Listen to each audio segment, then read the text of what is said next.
Nous sommes aujourd'hui au tribunal judiciaire de Lyon. Nous ne sommes pas devant les juridictions administratives où j'ai l'habitude de plaider. Pourquoi le tribunal judiciaire? Nous sommes là car j'ai déposé très récemment un dossier devant les conseils des prud'hommes concernant un agent qui avait été suspendu par son employeur privé parce qu'il ne souhaitait pas se faire vacciner. Comme vous le savez, comme je vous l'ai déjà exposé, je représente de nombreux agents suspendus qui dépendent du secteur public devant les juridictions administratives.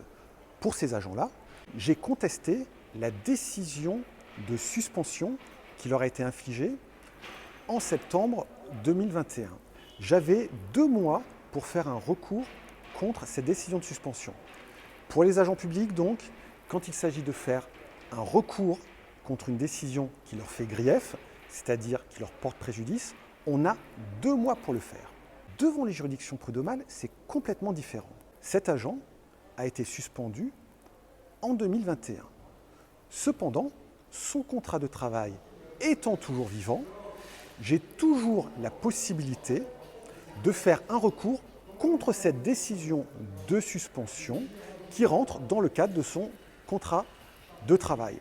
Donc, quand bien même cet agent aurait été suspendu en septembre 2021 c'était un EHPAD privé qui l'employait, eh bien, 2 ans plus tard, j'ai toujours la possibilité de faire un recours contre cette décision de suspension devant le Conseil des prud'hommes.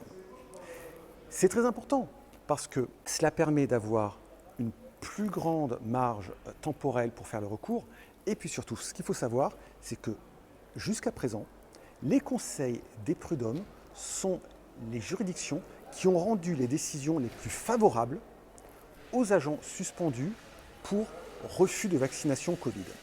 On a notamment très récemment le Conseil des prud'hommes de Marmande qui a annulé une suspension d'un agent hospitalier de droit privé qui avait été suspendu pour non-vaccination, estimant que cette décision de suspension allait à l'encontre des conventions internationales, dont la Convention européenne des droits de l'homme.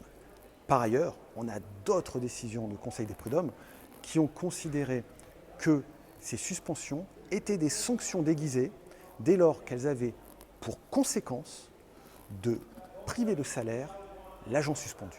Donc, vous l'aurez compris, l'intérêt de faire des recours devant le Conseil des prud'hommes n'est pas limité dans le temps. Et donc, on peut encore aujourd'hui, pour les agents qui auraient été suspendus dans le secteur privé, faire des recours contre ces décisions de suspension devant le Conseil des prud'hommes.